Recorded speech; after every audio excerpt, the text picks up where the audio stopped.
নমস্কার, কোটিয়ার ক্যাম্পার চ্যানেলে আপনাদের স্বাগত। আজকের আমি প্রথমবার আউটডোর ক্যাম্পিংয়ে যাচ্ছি। আর আজকের আমি একটা নতুন সিরিজও শুরু করছি। সিরিজটার নাম অফবিট গুজরাট। এই সিরিজটার প্রধান উদ্দেশ্য হলো গুজরাতের সেই সমস্ত দর্শনীয় স্থানের সম্বন্ধে সবাইকে, বিশেষ করে ভিন রাজ্যের ট্যুরিস্টদের অবগত করা, যার সম্বন্ধে খুব কম মানুষই জানেন। অপূর্ব প্রাকৃতিক সৌন্দর্য এবং কদিন নিরিবিলিতে কাটানোর জন্য থাকার পর্যাপ্ত ব্যবস্থাও রয়েছে, এমন সব জায়গার সঙ্গে আপনাদের পরিচয় করানো। আর আজকে তার প্রথম এপিসোড। আমি আজকে যাব দাভারি বিচে। নামটা তো আপনারা টাইটেল থেকে এবং থাম্বনেল থেকে তো জেনেই গেছেন। দাভারি বিচ হচ্ছে, বলা হয়, সুরাতের হিডেন বিচ। এটা এখনো প্রায় ভার্জিনই আছে, খুব কমই লোক যায়। সুরাতেরও অনেক লোক জানে না এই বিচটা সম্বন্ধে। ইনফ্যাক্ট আমিও কথা বলেছিলাম যে আমি দাভারি বিচ যাবো এটা ভিডিও শ্যুট করতে, সেটা কোথায়, এরকম প্রশ্ন আমাকে সম্মুখীন হতে হয়েছে। তো যাই হোক, কথা না বাড়িয়ে পৌঁছানো যাক। ভীষণ সুন্দর বিচটা। তো ওখানে গিয়ে আজকের আমার প্ল্যান হচ্ছে ক্যাম্পিং যেটা করব, ফিশ ট্যাকো বানাবো একদম দেশি স্টাইলে। তো পৌঁছে বাকি কথা হবে।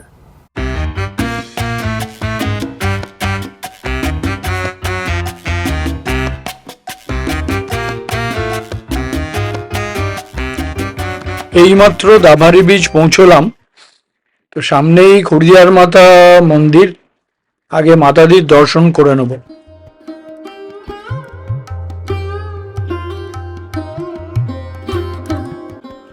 খড়িয়ার মাকে নিয়ে অনেক গল্পগাথা আছে। কেউ কেউ ভাবেন উনি এক বাস্তবে জন্ম নেওয়া দেবী। 700 খ্রিস্টাব্দে জন্মেছিলেন ভাবনগর অঞ্চলে চারণ সম্প্রদায়ের এক পরিবারে। মামাজি চারণ, যিনি নিঃসন্তান ছিলেন, ভগবান শিবের তপস্যা করে এবং ওনাকে সন্তুষ্ট করে 8 সন্তান লাভ করেছিলেন। 7 জন কন্যা এবং একটি পুত্র সন্তান। খড়িয়ার মা ছিলেন দ্বিতীয় কন্যা সন্তান এবং তার ভাইটিকে সাপের বিষ থেকে বাঁচাতে পাতাল প্রবেশ করে নাগরাজকে সন্তুষ্ট করে ওষুধি নিয়ে ফেরার পথে পায়ে চোট পান। ফলে আর সাঁতার কাটতে পারছিলেন না। তখন এক কুমির তাকে নিয়ে তার বাড়ি পৌঁছে দেন। তাই তিনি খুঁড়িয়ে হাঁটেন এবং কুমির বাহন রূপে পূজিত হন এবং সবাই তাকে পঙ্গু মানুষদের হিতের দেবী বলে আরাধনা করে থাকেন।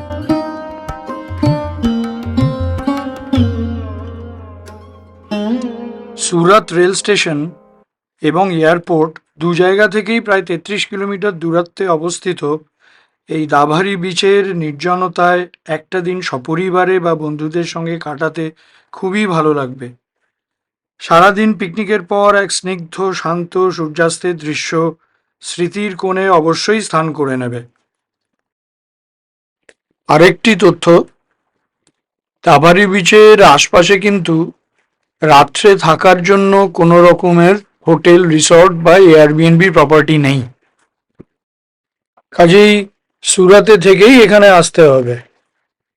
যথেষ্ট শক্ত এই সমুদ্র তটে সরাসরি গাড়ি নিয়ে চলে যেতে পারবেন এবং চাইলে ফুটবল বা ক্রিকেটের আনন্দও নিতে পারবেন। ফাইনালি আমার টার্প টেন্ট রেডি। প্রচণ্ড হাওয়ার জন্য অবশ্য টেন্ট খাটাতে খুবই বেগ পেতে হয়েছে। অবশ্যই হাওয়ার জন্য ঝাঁঝা রোদেও খুব একটা আনকমফোর্টেবল লাগছে না। সামনেই সমুদ্র, অত্যন্ত মনোরম দৃশ্য। কিছু ভিজিটার্সও দেখা যাচ্ছে। আমার সঙ্গে আমার হেল্পিং হ্যান্ড বলতে অ্যাসিস্ট্যান্ট ধর্মেশ আছে এবং ড্রোন ক্যামেরা নিয়ে সানি ভাই আর গোপাল ভাই। সবাই মিলে খুব হেল্প করলো টার্প টেন্টটা খাটাতে।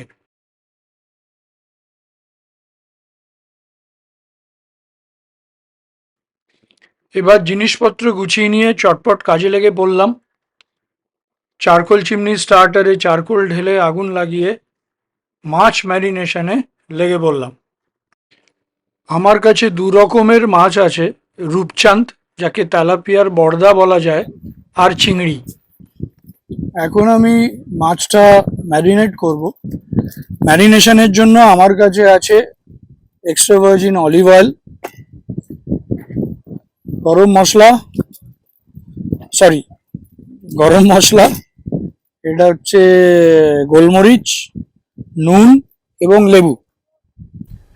এবার মাছটাকে কি করব, আমি, এটা হচ্ছে রূপচাঁদটা প্রথমে আমি কিছু স্লিটস লাগিয়ে দিচ্ছি যাতে ম্যারিনেশনটা ভালো করে মাখিয়ে ভেতরে নিয়ে যাওয়া যায়। এটা মাছ গ্রিল করার একটা ভেরি কমন প্রসিডিওর, তো নতুনত্ব কিছু নয়।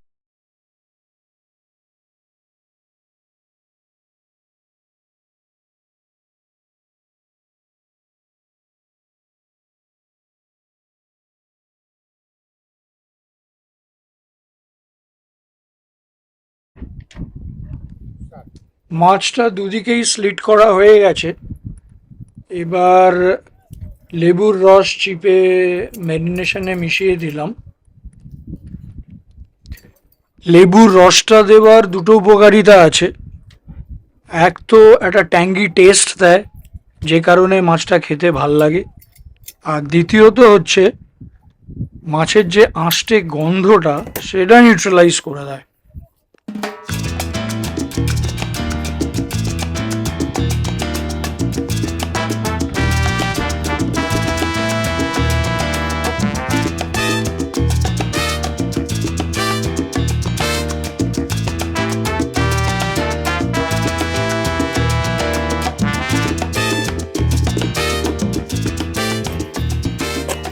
তো হয়ে গেছে রূপচাঁদটা। এবারে চিংড়ি মাছটাও আমি এর মধ্যে দিয়ে ভালো করে মাখিয়ে নেব।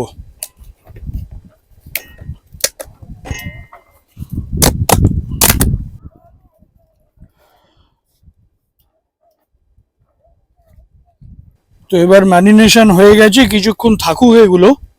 চিংড়ি মাছটা স্কিউয়ারে দিয়ে গ্রিল করব। চারকোল রেডি হয়ে গেছে।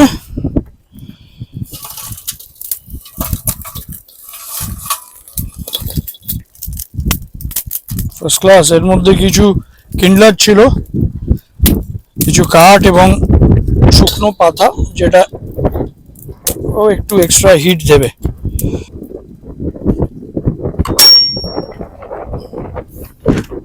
ম্যারিনেশন হয়ে গেছে, তো এইবারে আমি মাছটা গ্রিলে রেখে দিই।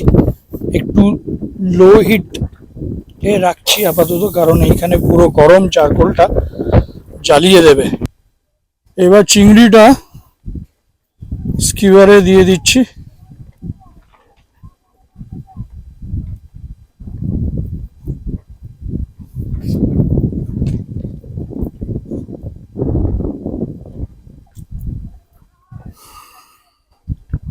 একটা রেডি হয়ে গেছে।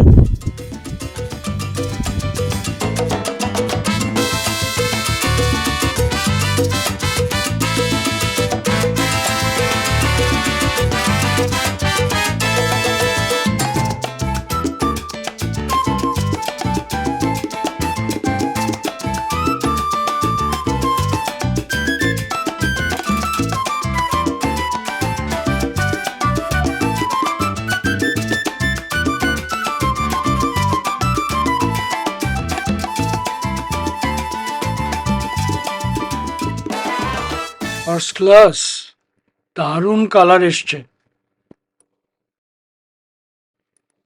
আর একটু সময় নেবে মনে হচ্ছে।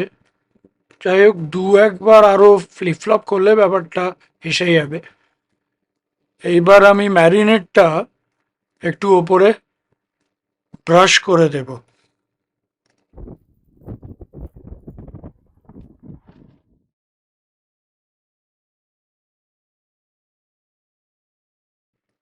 মাছের পেটের মধ্যে রাখবো বলে একটা লেবু স্লাইস করে নিলাম।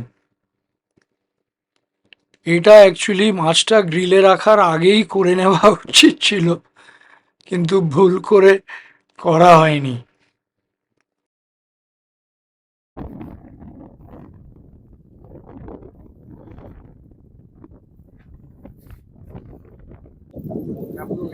দারুণ একটা ফ্লেভার আসছে, এটা খুব সুন্দর গন্ধ আসছে, স্মোকি মাছটা থেকে। মাছ রেডি হয়ে গেছে, এবার কিছু সবজি কাটবো, সস বানাবো, তারপর টাকেও রেডি করব। রূপচাঁদ নামিয়ে নিয়েছি, স্কিউয়ার দুটো অবশ্য কিছুক্ষণ আরও রাখছি, ওটা আর একটু হবে। এইবার সসটা বানাবো। সসটা বানাচ্ছি একটু অন্যরকমভাবে, পার্পল ক্যাবেজ শ্রেড করে তার মধ্যে দই মিশিয়ে দিচ্ছি, আর তারপরে দিচ্ছি দহি মশালা আর লেবু। সব শেষে বেশ খানিকটা মধু ঢেলে দিচ্ছি। এর মধ্যে টমেটো, পেঁয়াজ, ক্যাপসিকাম একটু লম্বা লম্বা করে কেটে রেখেছিলাম।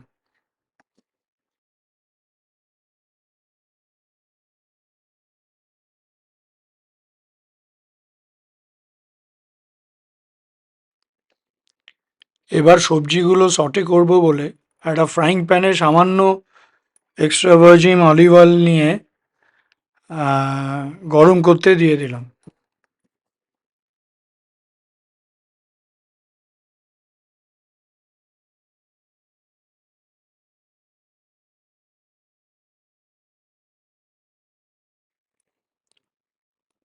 এর মধ্যে কিছু মাশরুম নিয়ে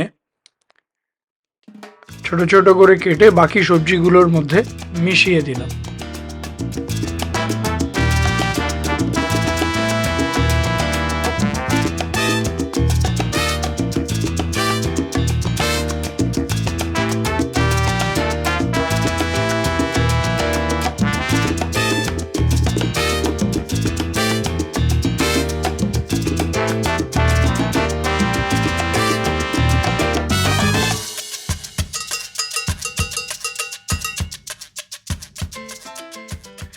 মিনিট 15 হয়ে গেল, সবজি প্রায় হয়ে এসছে। এবার চায়ের জল বসিয়ে দিলাম এবং একটা ফাইনাল স্টার দিয়ে দিলাম সবজিটাতে।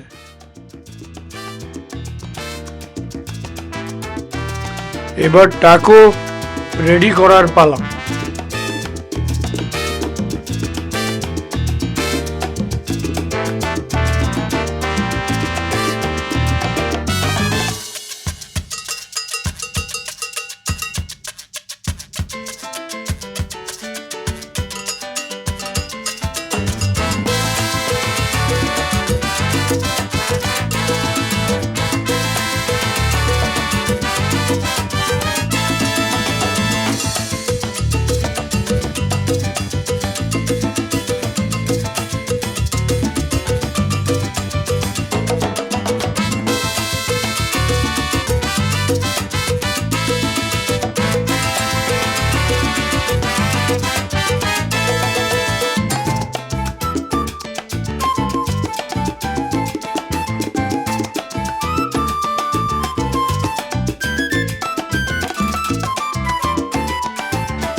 ये पूरा देसी स्टाइल में बना है। ये लो धर्मेश, चख के बता।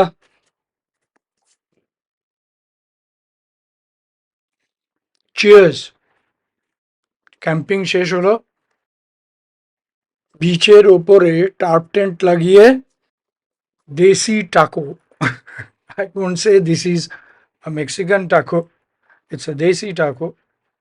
আর আজকের দিনটা শেষ করছি গ্রিন টি দিয়ে। কোটা যদিও খেতে খুব ভালো হয়েছে, কিন্তু ট্যাকো শেলটা আমার অতটা পছন্দ হয়নি, আর ভেতরের ইনগ্রিডিয়েন্ট গুলো দারুণ হয়েছে।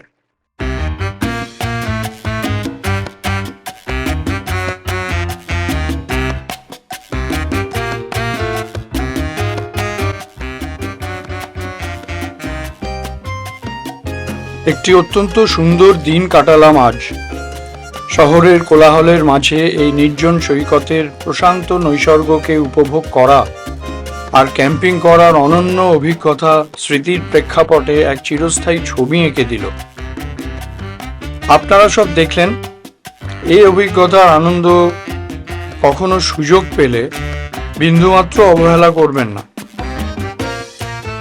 আজকের মতো ব্লগটি এখানেই শেষ করছি। ভিডিওটি ভালো লাগলে লাইক, শেয়ার এবং অবশ্যই সাবস্ক্রাইব করবেন। সঙ্গে থাকবেন, ভালো থাকবেন।